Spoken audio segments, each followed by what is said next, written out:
Hey, everybody. Welcome back to the Podcast Daily. It is a Tuesday, and the Buckeyes are getting ready for another game week, another media day availability with Ryan Day.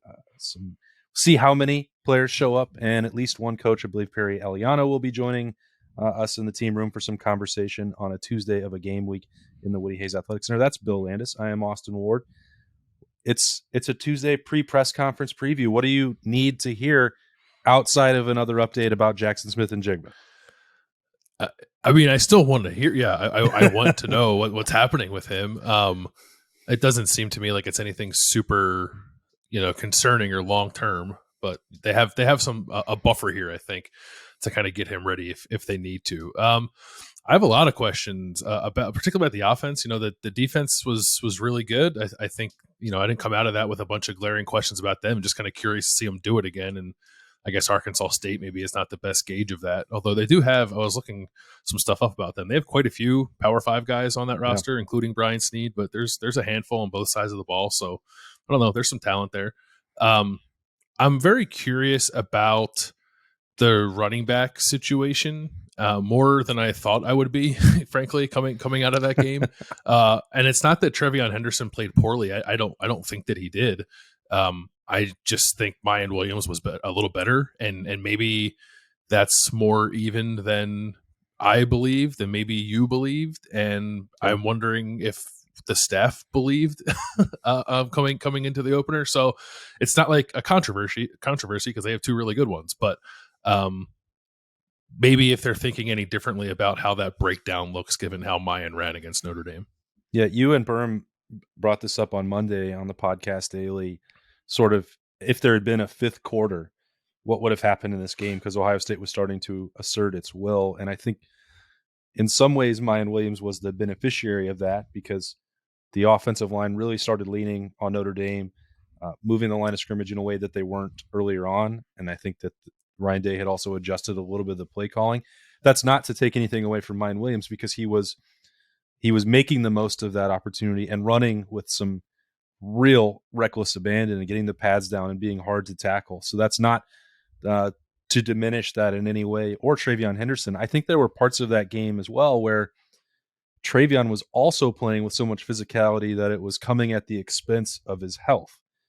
He came out after throwing that a pretty insane blitz pickup, and then he had to come to the sideline. And so that's a long-winded way of saying I think it could be much more even than I would have thought, and it could be more successful than I would have imagined, given my reticence to rotate running backs at Ohio State.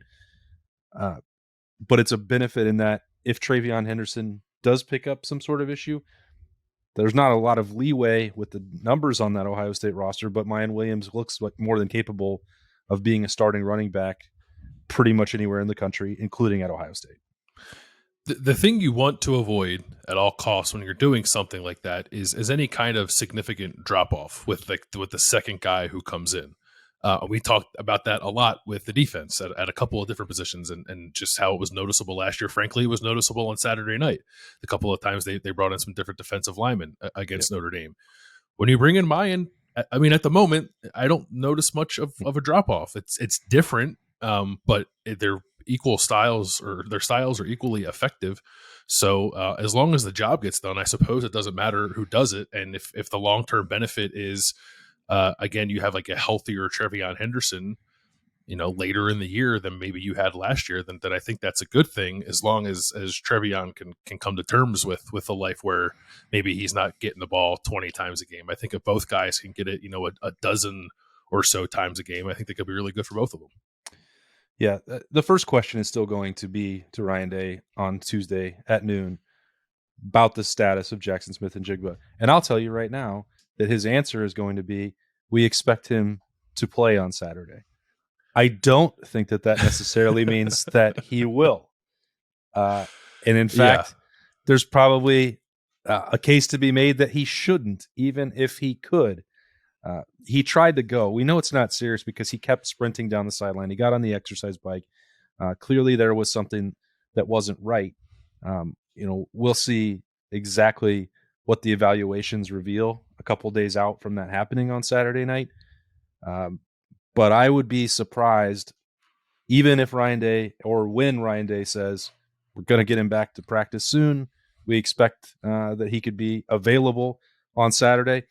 There's a key difference now on Ohio State's availability report. It's just because you're not listed on there doesn't mean that you're going to play, as Cameron Babb Yes. can attest after Saturday. There's starting to be some shades of gray involved there, and I think that Jaxon Smith-Njigba may well disappear from not be on the availability report, but still may not play on Saturday.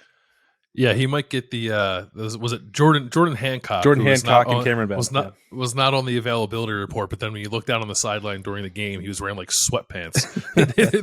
they weren't even trying to hide the like. At least Julian Fleming was dressed and it just didn't have his helmet, and he was a game time decision who ultimately didn't play. Jordan Hancock, I think knew 2 weeks ago that he wasn't going to be playing in this game, but Ohio State didn't put him on the availability report anyway. I think we might. I suppose there's value in that if you're playing Notre Dame. I don't know. It's gamesmanship. How much gamesmanship do you need against Arkansas State? I think even though that I fully agree without knowing the exact nature of his injury, that doesn't look incredibly serious. I would be pretty surprised if Jaxon played on Saturday. All right. What else do you need to know on a Tuesday afternoon?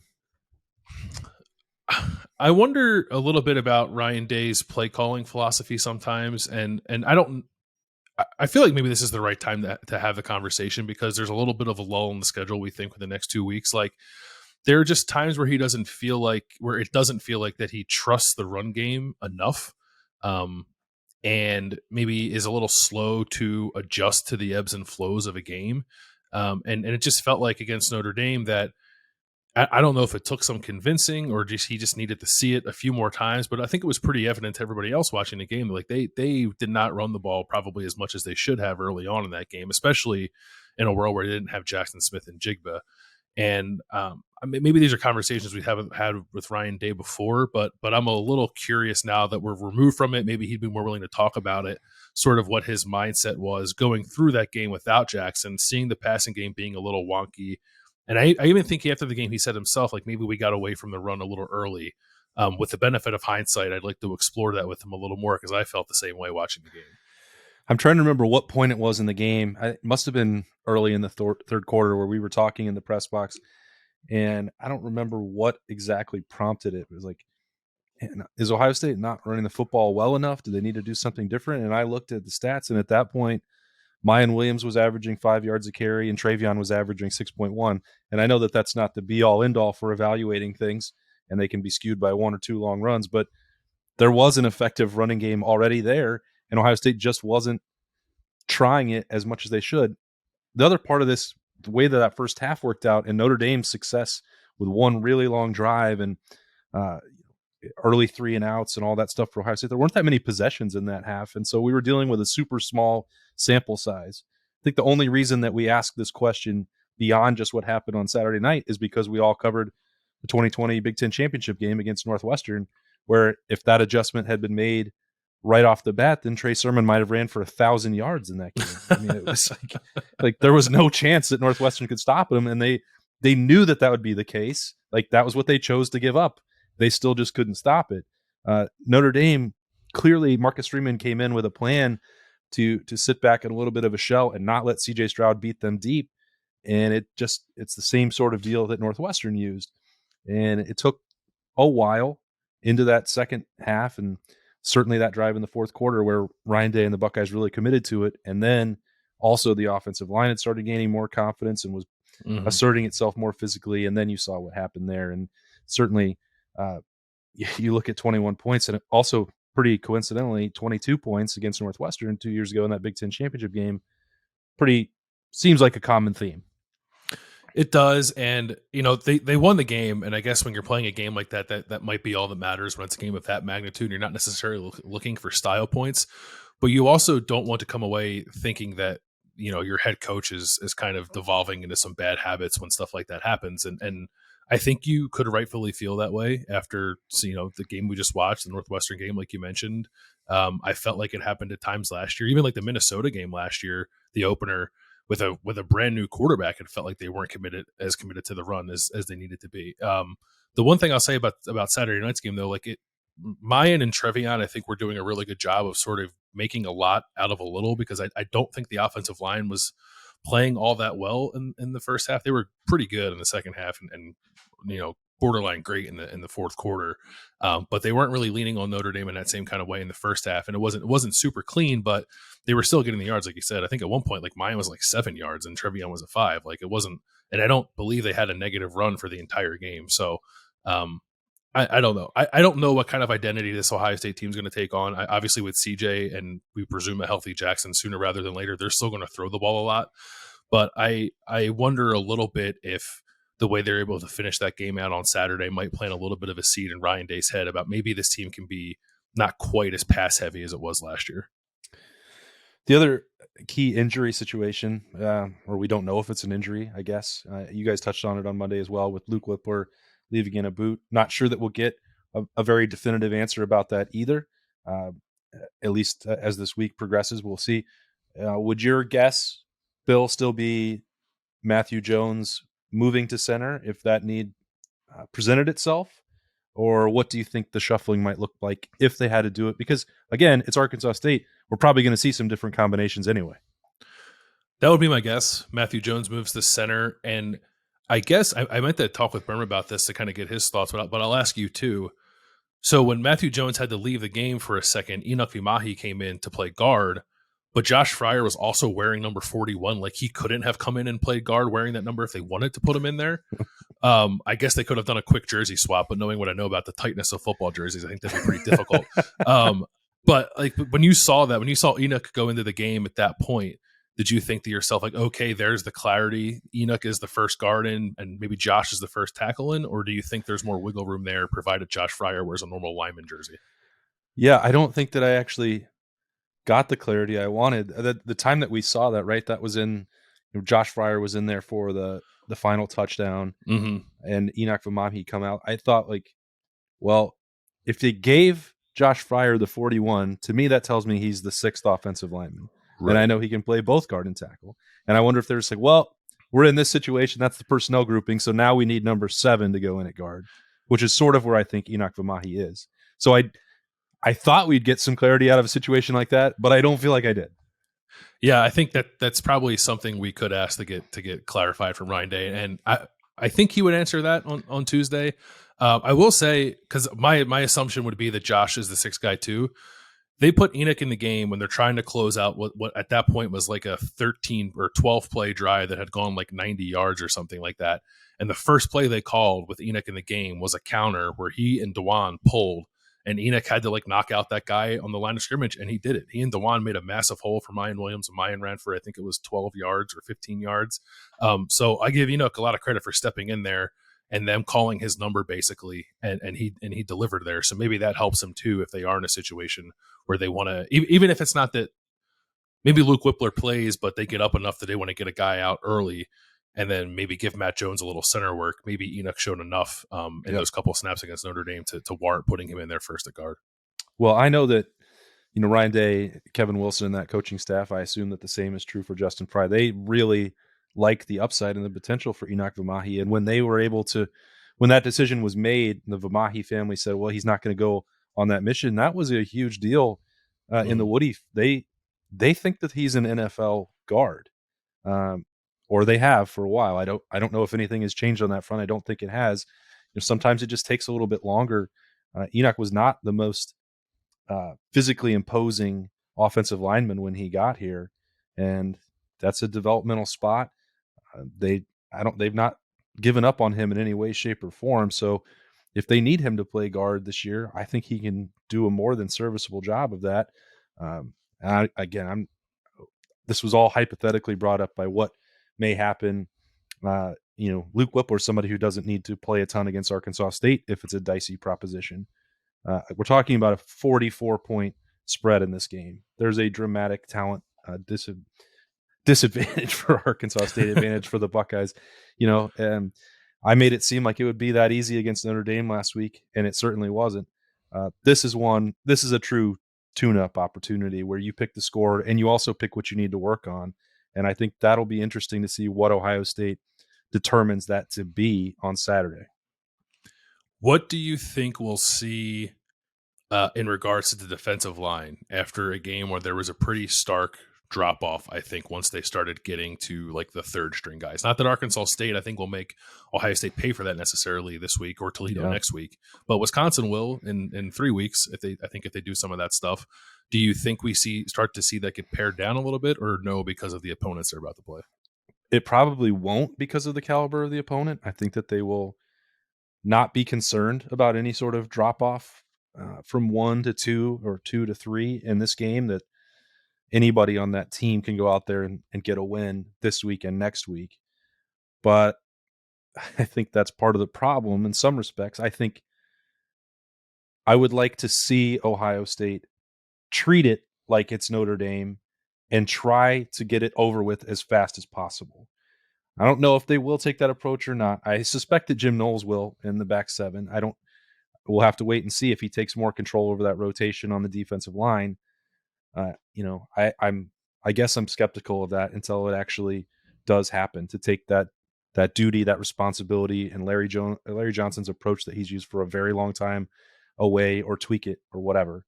But I mean, I think if you're Ohio State and you're Ryan Day, let your starters go play and get as close to that point spread as you can as fast as possible, and then then play your twos, then play your freshmen, and let them get an evaluation where there may still be Arkansas State starters heavily involved in that game, and then see what happens. Get more meaningful evaluations out of that. We'll see. I think they'll just continue to go out and play the guys and say that they're game ready and rotate. That would be my guess, but that's not, I guess, ideally what I would like to watch. Does the fact that, because I think you and I are on the same page, I think a lot of Ohio State fans are on the same page too. Like that defensive line rotation just doesn't work out. It's too much, given the disparity in talent with the top guys. Does the fact that Mike Hall started give you confidence that maybe that's starting to change? Because no offense to Larry Johnson, if it was just up to him, I don't think that would have happened. Yeah, I don't think it would have either. I mean, spring game is a spring game. But this conversation for Ohio State was already going on during spring camp. And then you saw, the sort of first unit come out, and you're looking at Jerron Cage and Zach Harrison and Javante Jean-Baptiste and going with the upperclassmen. And it didn't matter that it happened in that game. Now, the fact that Jerron Cage, I would have guessed that he was going to start on Saturday. Mm-hmm. The fact that he did not, and that Mike Hall did, is a step in the direction. I don't know specifically who made that decision, but if we can say that Larry Johnson has always had control over that unit, I would have to assume that he did say, we're going to Mike Hall earn this, and he's going out there until proven otherwise. Because the way that they rotated after that was a pretty clear signal to me that Larry Johnson had his hand on that and was making that move. That's my read on the situation. I think that you and I probably see it the same way. Yeah, we do. I just need I need more JT. JT played a lot. I need more Jack. I'm good with Zach Harrison. I think he's one of their top guys. He should be out there. Maybe a little more Tyleek, although I don't know that he had his best game against Notre Dame. But yeah, more Mike Hall, the better. I realize it's a hard position, and maybe you don't want to play those guys every single snap, but I would be in favor of playing Mike Hall every single snap if he wants to do it. Yeah, I mean, I get that too. I'm not saying that Ohio State should only play 4 defensive linemen, and I'm not trying to tell a Hall of Fame position coach how to do his job. I just know what I see, and there's a drop off, and it is coming in situations where it doesn't make sense to me to not be the maximum amount of aggressive. That was a high leverage situation where the team backed up inside its 20. And this is not the first or second or third or fourth time that that's happened. I just don't understand giving away your advantage. You're going to have to play more than 2 defensive ends in a game. I certainly understand that. You're going to have to play more than 2 defensive tackles in a game. Definitely get that. But when they had this conversation about, well, Ohio State can play 12 guys on the defensive line, they can go deep into this rotation. That's not true. If you're going to win a national championship, you're not going to play 12 guys against Alabama or Georgia in the national championship game and win. Your best players are going to have to win you a championship. And whether I thought Ohio State would blow out Notre Dame or not, that was a top 5 team that was very well prepared to play in that game. And it had championship stakes, because if Ohio State lost that game, they'd be fighting an uphill perception battle for the rest of the year and giving away a head-to-head tiebreaker over a team that could theoretically be in that conversation against them. That's the part that's when leave that game. I know I've talked about it in Snap Judgments and since Saturday night and written about it. Like, I just think that that's something that can't continue to pop up for Ohio State if they want to reach their true potential. The best players have to get them there. Sounds like a good question for Ryan Day on Tuesday afternoon. Well, it's a few hours away, not from actually when we're recording this, but from when you all will get it on the podcast in whatever platform you choose. We'll be back in there to get ready for game week number 2. That's Bill Landis. I'm Austin Ward. We appreciate you, as always, for joining us on the podcast daily. We will see you tomorrow.